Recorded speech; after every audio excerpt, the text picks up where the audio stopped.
Hello and welcome to another Chat G&G. I'm Gags. He's Grizz. How you doing, brother? I'm right, bit early. Like, thanks for waking me up so early. Like, I don't normally be up this early. What time is it, man? This is crazy time for us, man. 11 o'clock in the morning. I know, You know, man. It's this. It's not often. It's not often I talk football 11 o'clock in the morning. Well, to be honest with you, I thought I talk football 24 hours a day. But yeah, this is a very early one. Mate, it's the best way. I've got a day off and I thought, well, we couldn't make it last night. Let's try and do something today, Mm. Makes And sense. just before we went live, uh, when you go live or when you're about to do something, you say, "All right, here we go," right? But you said "Jalofir." Now, for the non-Punjabi listeners, whatever that means, let's go. But I Yeah. haven't heard that phrase "Jalofir" in years. And I must say, it just reminds me of how cute our language is, man. It's a beautiful language, man. Jalofir, it's like so How cute. do you love Do you know him? what I mean? Do you know what I mean by that? Like, I Yeah, hope the it is Punjabi cute. listeners and the Urdu listeners know what I mean by that's such a cute little thing to say. Jalofir, let's go. Yeah. But I haven't heard it in ages. And when you hear something like that after such a long time, just put a smile to my face. But to the non-Punjabi speakers, it just means Jalofir, let's go. Exactly. Though we've got people already. We've got Cop Zone saying morning, lads, good morning. And Jatine saying, so early, lads, when must we work? Never. Nobody should work. It's football season, Jatine. We should Jatine has Always have it on the background. Carry on with your work. Be so good at your work, be so good at your job that you can multitask, Jatin. Have that's it. stuff going in the background and carry on with your work. We're not asking you to stop your work and affect No. your livelihood. You can listen. You can listen and work. You don't have to watch. Exactly. Plus, we're not the faces that people want to see, really. Please speak for yourself. Even though I need a shave and I need what I call it a shit shower shave. I need Oh a shit shower dear. shave. Straight after this, I'm going for a shit shower shave. Christoph is coming straight in with the questions. Do we wait till after Newcastle game? Need two up top and a number 6. We're going to address all of that in the show. We'll get there. Thank you for the question. We will. Big up Punjabi brothers, LFC. Punjabi rather than Punjabi, but that's fine. And good morning, Cathal, as well. Listening and working at the same time. Love it. There you go. Yep, always will wing it. Love it, man. And what have we got here? Eddie New, huh? Not sure what that's referring to. Let us know what you mean. Oh, Eddie, well, we'll discuss it. Yeah. Eddie Howe, yeah.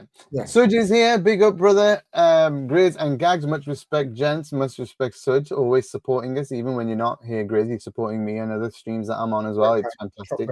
What a man. What a man. And morning, gents. How do you think the transfer window? We're going to go through all of the transfer window stuff on the show as well. We won't answer these questions just yet, Jojo. So, yeah, please do stay tuned. And Ranj is giving us thumbs up. So the first thing we're going to go straight into is right back injuries, Grizz. It doesn't look good at the moment. Frimpong out until after the international break. So it must be a very slight tear or a low, shouldn't be too bad, I should say. I mean, still it's bad because Bradley's out and only trained for a few minutes yesterday. Bradley might get more training today, tomorrow, maybe Sunday, but I don't think he'll be ready for the match. Gomez hasn't trained since he played because he just needs time to recover. So, the question I'm going to ask you is, who starts at right back? And maybe you guys let us know who you think as well while Grizz talks. I can share some of these. Yeah, it's mad, isn't it? It's like we've been speaking about sort of the depth at fullback area. We've literally got 6 fullbacks. You could say, like 3 left backs and 3 potential right backs, and I'm including Joe Gomez as the third one as an option, right?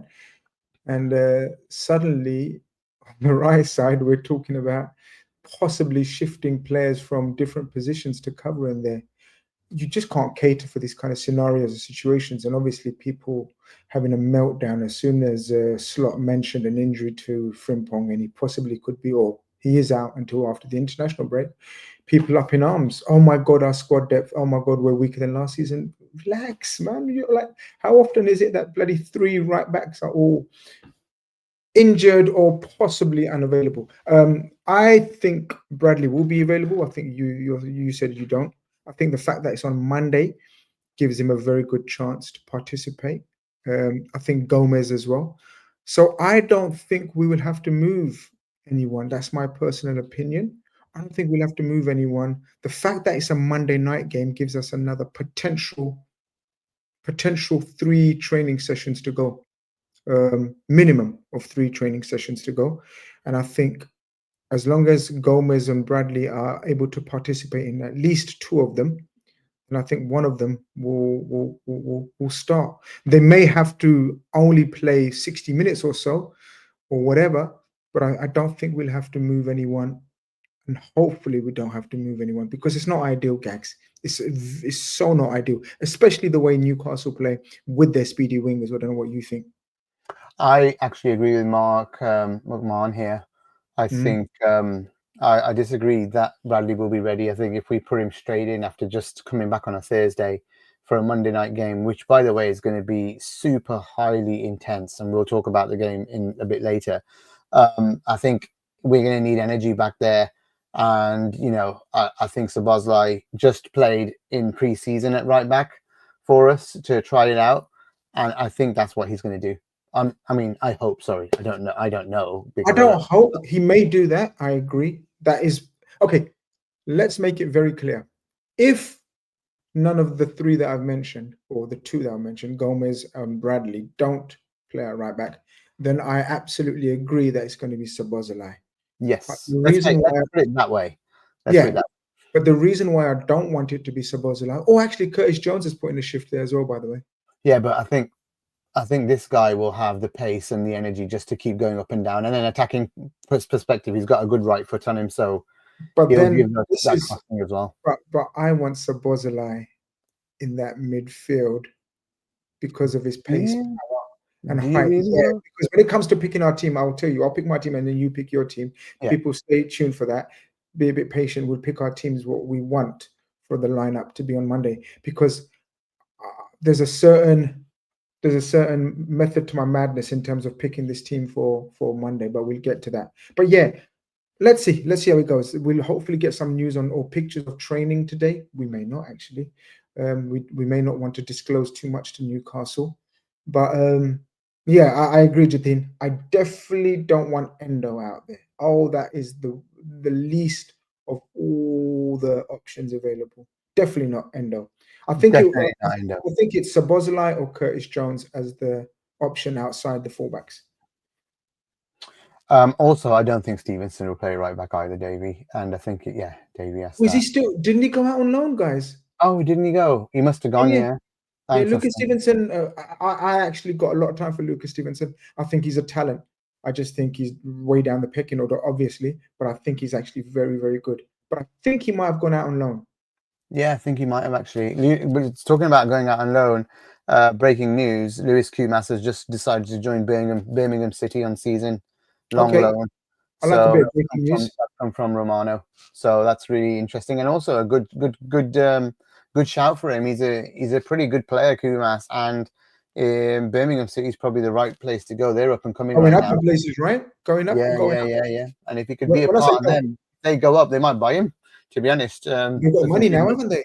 Yeah, they've got money, and if they hit the Premier League, they'll have a lot of money to spend. So, Steve Richards agrees that notice Szoboszlai right back is worth his energy comparative in midfield. Put Tsimikas on the right. Good, interesting shout on Tsimikas. I think we're trying to set him, so I don't think we'll risk him. We're not like Palace, who we'll talk about in a minute. No, I don't want Tsimikas. Wow, no. Yeah, he's full of blunders. And also, Szoboszlai played in midfield against. Szoboszlai played in midfield against him in the Carabao, and we were overrun as well with him there. So I think maybe they're a bit more fitter, so that's the difference. We were running out of legs towards the end of the season, so it might be good, but I just can't see Slot moving Wirtz away, and I think he'll go Maka and Grav as his first choice pairing in the middle. I disagree. You get to that disagreements later on. Yeah. I don't think he will. I think I think if there's an injury at right back, that's where Szoboszlai's going to play. We're going to come to, again, Ash, we're going to talk about the game later. That's what we'll do, and interested to see what happens with Wirtz Zobo with Gravback. Absolutely, we'll get there. So Yeah, yeah, with Frimpong, look, it doesn't look too seriously. Thankfully, a lot of people panicking, but it's to be expected. New intensity, the way he plays, full of sprints, and great stuff from the medical team that Klopp alluded to in terms of the ones that advised him to take him off. Slot advised him to take him off before he done further damage to it, and it's great that Slot listens to these kind of professionals and people. I agree. I think the good news is that he's back. We only lose him for 2 games. Bradley should be ready for Arsenal at least. So that means that we'll have a full quota of right backs, at least Bradley and Frimpong ready post international break, which is great. So it's not too long to wait. Yeah, it hurts us a little bit, but I'm confident with Bradley's. Once he's fit, I'm confident with having Bradley in the team. Actually makes it a bit more secure because he's played with Konate and Verge, regularly last season. So it's not like a new player. All of a sudden, it's someone who's settled in the squad. And not only that, height factor will be very important, especially against Newcastle. To a lesser extent against Arsenal. In fact, actually against Arsenal as well, because they're a very big physical team, especially on set pieces. So Gomez might help in that sense.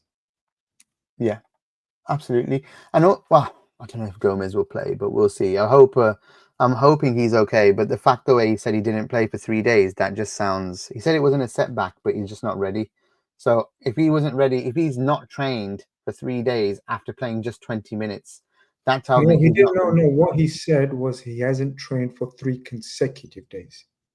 So he's trained sporadically. Do you get what I mean? He hasn't trained for 3 days in a row. They had the weekend off, I think, post game. He hasn't trained for 3 days. So Saturday, Sunday was off after the game, right? And then it was Monday, Tuesday, Wednesday. He didn't train. Thursday was the thingy. So he just didn't train for 5 days. Okay, really? I read it.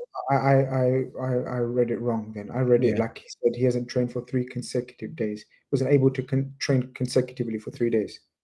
Not being able to train, for 3. But either way, he hasn't trained for 3 days. Is how I read it. Okay. Yeah. But interesting. Let's see what happens. I'm hoping he's going to be, like you say, if Bradley and Gomez are fine, or one of them's fine, or at least they can do 45 each. That would be nice. To be honest, we've got 5 subs nowadays, so we should use them smartly. Change it at half time if you have to, but just so they stay fit for the next week. But if they're not fit, then I would put Zabazlai there. So I guess this segues into sort of what kind of lineup then we're suggesting or thinking that we need to pick, because this has become. Do you understand, or have you been amused, or what's your opinion on the way that this is being built up into World War IV, 3, whatever you want to call it? Like they're making it the grudge match of all grudge matches. Where has obviously fans? It's the vitriol and the fans that's made that happen. Just they are so awful. Not they're awful. They're feeling so awful about Isak that the hate towards Liverpool is there, massively. And then obviously Liverpool are going to get the blame for unsettling Isak. So we're the enemy right now. And when the enemy turns up at your home and it's your first home game of the season, it's already hot because it's the first home game of the season. But this has got added masala, as they say, on top, because we're trying to take their best player for a long, long time in a generation that they've had, the best player they've had. And not only that, the saga's dragged on very, very long. It's like, it's just been too much. It's been too much, but it's protracted because of the nature of the setup at Newcastle. We have the money ready, we have the player ready, we're ready to do a transaction. It's Newcastle that have sort of created obstacles, issues, problems, and I think generally have been quite amateurish in terms of how they've handled it from top to bottom. I think the only one that's coming out of this with a bit of dignity and honesty, and I don't know what you guys think in the chat, but especially after listening to him in the press conference today, the only one that's come out with any pride and dignity and integrity is Eddie Howe. I think he's spoken very well and handled it very well. And I think today, especially today, when he's come out and said, so look, let's recap a little bit. Yesterday, the rumors were that Isak wasn't promised anything. So the battle of the statements was Isak saying he has been promised certain things, etc., etc., and the statement tried to void that statement by saying he was never, these things never happened. Well, Eddie Howe has come out and said today that yes, me and Isak did have a conversation near the end of the season, and that's in private. What do we think that conversation was about, Gags? That he wants to leave. Obviously, like, it's just stupid to think anything else. And also, all those people saying in the chat here, Redman, where are you? There you are. Isak isn't joining. Eddie Howe's situation will be resolved soon. I disagree with you completely. Was there another one? Oh yeah, someone else said deal off. Let me tell you something. They're buying players. They could not buy players. They could not even afford to buy players after Elanga. And they went and got Ramsey for 40 million because they know there's money coming. There's money incoming. And they've already spent some of it. And he talked about Gordon playing up front today, right? Because Ramsey is coming to play on the left with Barnes, and Barnes is the first choice. Ramsey can play central as well, but he's going to cover the left because that's where he's been playing with Villa as well.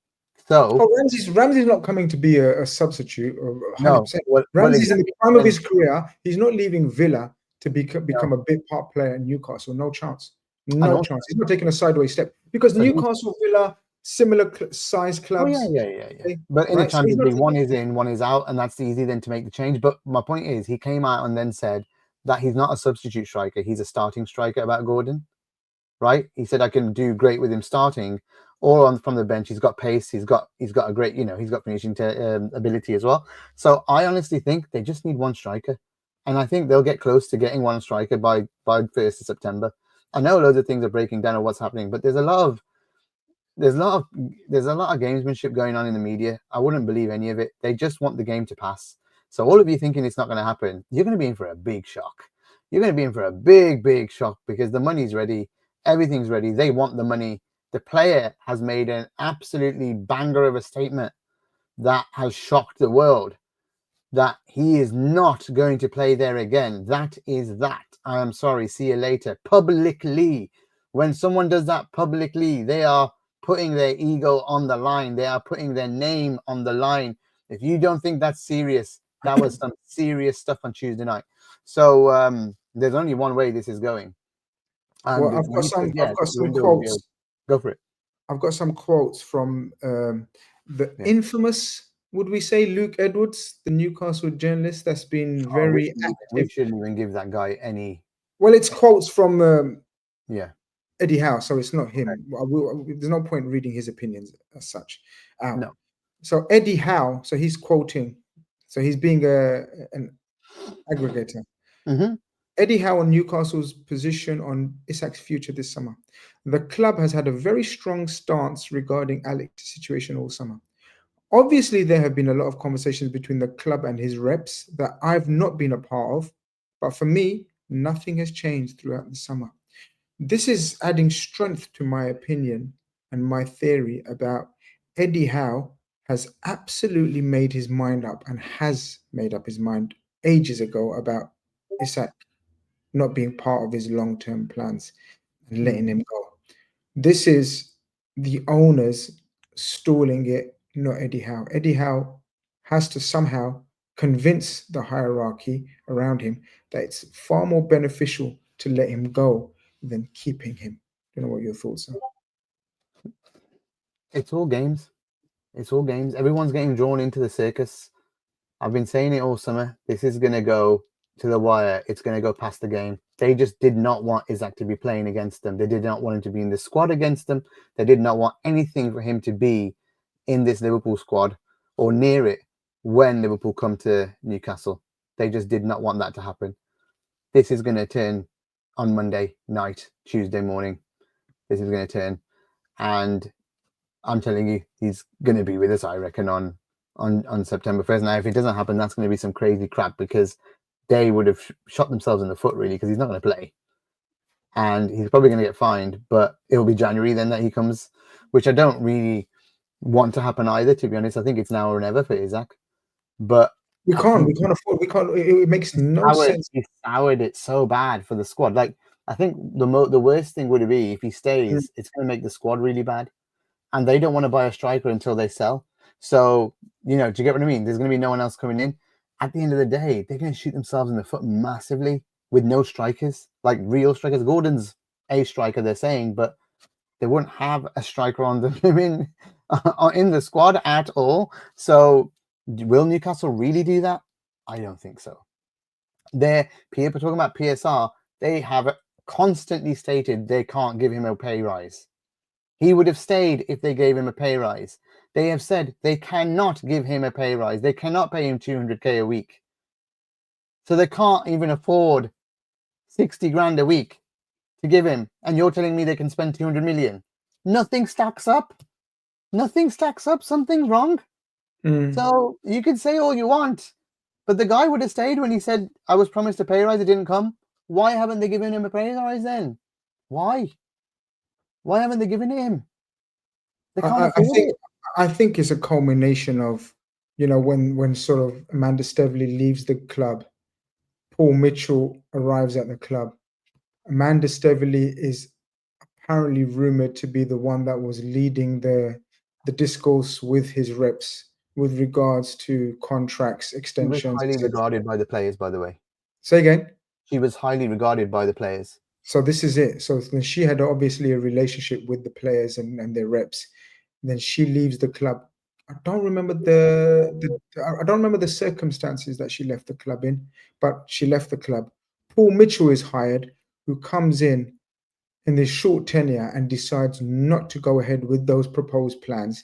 And this is the turning point with Isak and his reps, where they turned against the club, so to speak, because they felt that those talks and those discussions weren't honored by the new footballing director. And then it so happens that Paul Mitchell leaves the club, and Eddie Howe's brother is pretty much given that role, or some of certain aspects of that role. And it's just a circus since then. It's just a circus, and he wants out. Yeah. He doesn't want anything to do with them anymore. But to put it bluntly, he doesn't want anything to do with them. No, and Alan Shearer, Davey says Alan Shearer said it's all Isaac. Well, Alan Shearer was on the other side with the Trent saga going, he's fine, let him go. He's got bigger things he's got bigger ambitions and all this crap that Alan Shearer was saying. And then he turns it around when it's his own club. Alan Shearer is like, crying like a bloody baby. Get out of here. Someone should get Roy Keane to talk to him. Baby. Baby. That's it. That's what bloody the discourse from ex-players and pundits. Have you seen? I mean, I know we. Michael Owen is the only one. I was going to say he did it to Liverpool. I was gonna say. I know we don't have the fondest of opinions of Michael Owen these days as Liverpool fans, right? But I actually agreed with him a lot of what he said. And so few players have come out and said, look, you can't just slander and talk about a person's character and non-stop all summer without letting him have a say. And when then he has a say, be shocked and surprised. Oh my God, why has he come out with a statement? Well, you've just been making statement after statement, writing article after article, making YouTube after YouTube video, right, about this fella. He's allowed to fight back. I mean, and he's allowed to say his version. And then you don't like his version? Get over yourselves. Get over yourselves. But yeah, look, it's a weird situation. It's like Liverpool are the only clubs that have tried to sign a player through unsettling him first. It's like, what the F's the big deal? Yeah, it's silly. I think it's happened a million times before. What do you mean it happens? This is what happens when you propose to buy a player from another club. You have to unsettle him. That's the way it works. That's the way football works. When you buy a player, you have to suggest to him that your club will be better for him than his club. So he has to be unsettled at that club, unless he's fallen out with that club himself, and then you don't have to do nothing. That's how it works, man. Yeah. That's how it works. Yeah. Hopefully, like Eddie Howe says, it will come to a head. I know there's a bit of a miscommunication about people saying, "Oh, he said that hopefully it will come to an end," and then some people thinking he said the transfer window is coming to an end. Both statements are correct. Both statements are correct, and both They can are. be correct. It's going to Yeah. come to an end because it has to But, come to an end. but let's be honest. I think this is the bit what Taymur is saying here is correct. Look, Not Real just Real Madrid. Madrid and No, Trent. no, no, no, Every no, case. because there's people in the chat saying it's not the same thing, but it is because they did unsettle him and they did promise him the world, and that's why he let it run out. And that's why the fans did go crazy on Trent, but that's why the fans are going crazy on Isaac because he mid contract he's saying I want to leave. I don't want to be here anymore. And he has his reasons. So we want to be rational and logical on this show from time to time. And where I will say is where I will criticize Isak and his agent, I don't think they've handled it brilliantly either. But that comes down to an experience. That comes down to his agent only having Isak as the big guy, the big shot under his wing. And so they've got issues and they'll learn from how to deal with the situation. For example, this idea or notion of signing a 6-year deal was crazy, right? Like, you should have had a 5-year deal, 4-year deal, and you should have had certain exit clauses, which obviously they haven't, and they haven't inserted it. So it's a learning experience. Newcastle are still learning how to be part of the big dogs league, right? This is big boy stuff now, right? Haven't handled themselves. And neither have Isak or his agent, I don't think. But hey, I don't care. We don't care.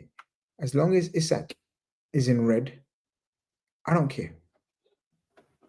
Yeah, at the end of the day, I think there's a really good one here. Any validity in Article 7? No, not at all. No validity, Peter. Unfortunately, there's none at all. There's something we've got Tadiwa, Tadiwa. I can't say his surname. I apologize, Tad. We have Tadiwa at Anfield Index, and he works in on that side, the legal side of things in football, actually. So he's let us know that if Isaac was to do that in terms of the Article 17 stuff, FIFA would allow it, no problem at all. But the Premier League could, if Newcastle complained to them about Liverpool and say it's unfair, whatever, they could actually just block the move EPL, and then it would have to go to CAS and all that. And in the end, he wouldn't be allowed to play for us whilst that is going on. That could take 18 months. So Isaac would literally lose 18 months of his career. And to post that, nobody would want to buy him, and nobody would want to pay him 280 grand. So is it an option? Yes, if he wants to take the risk of not playing again for 18 months, will he do it? Absolutely not. So, yeah, I just don't think don't listen to anybody else. That was the legal side of it from someone who's working in football legally. Not worth the risk, not going to happen. So if anybody else is saying that's a possibility, you can go and ignore them. You can hear that from me. You can go and ignore them. That's just not going to happen. Okay. So yeah, it's just clicks and people getting hits and not really doing the research properly or not knowing what's going on properly. But anyway, that's Isaac. We both think this will happen. We want it over now. It's boring. We are obviously, people do listen in and watch the views and stuff, but we got to talk about it. But if I'm honest, just want him in, want it started, and get him in the team. Actually, Liverpool need him big time. We only have Ekatike. We don't have another striker that can play there either. Gakpo maybe could, but we don't want to do that because then he'd play left wing. So that's another problem. We don't have a left winger. But before we go into forwards and left wingers, let's talk about the tug of war that's happening over at Crystal Palace with Mark Gahey. It looks like Grizz, the manager, is saying he cannot let him go, but Parish is saying that if he's not signing a new deal, we have to let him go. We cannot let players like Gahey leave for free. So I'm very confident. Again, this one does happen for Liverpool, and he does join us. The player wants to join. And before they were like, would he not? But I think what Gahey brings is a whole load of versatility to the back line for Liverpool. Not only can he play centre back, I think he can play left back as well. If Kirkus is basically too marauding too much, or if we need to play a solid team against a big team, he could play there as well. And I think Konate is going to need rest, and I think Virgil will need rest, and he's going to be a fantastic player if he signs for us. So, what are your thoughts on the whole thing? I think, yeah, you've nailed it. I think he's as crucial as any other signing that we've made this summer. And that's a huge statement, some may think, because some will say, no way, we just bought Wirtz for a record fee, best young potential world elite player in football. How can you compare him or say it's as equal as him? Well, I've just said it. And the reasons why I've said it is because of the age factor of Virgil van Dijk, who has started off sluggishly and slow. Let's call a spade, but it's understandable with his age and the amount of football he's played since his comeback from his injury. National team, non-stop tournaments, league campaigns, Champions League campaigns. Virgil van Dijk is not a young spring chicken anymore. Ibu Konate's form and fitness of the past is a concern. And then we've let Kwanzaa go, who was an able deputy from time to time. We are now relying on Joe Gomez being the spare centre back, and we all just discussed Joe Gomez in the first segment of the show. Taking all those things and points that I've made into consideration, I consider Mark Gahey as important a signing as Ekitike, as Florian Wirtz, as Kerkez, as Frimpong, if not more. It's vital. It's vital. I know we brought in young Leone, who is my son tells me, and shout out my son. He started his little YouTube channel, guys. Go and check him out. IK Knows Ball. He's done a little video on Leone as well.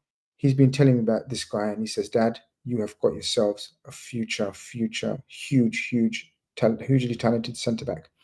Is he ready right now to throw in the absolute mix of the Premier League? No.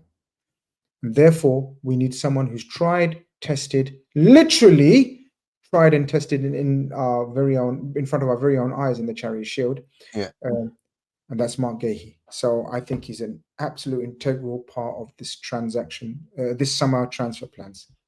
Yeah, me too. I think he'd be fantastic if the difference maker, as they say, all of a sudden the flexibility at the back just becomes mental. Like it just becomes comfortable, very comfortable to have him there, and he just adds what Gomez used to add when he.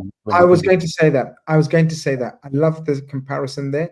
And I thought about it myself. He brings an element of Joe Gomez when we signed Joe Gomez from Charlton. Obviously, Joe was much younger.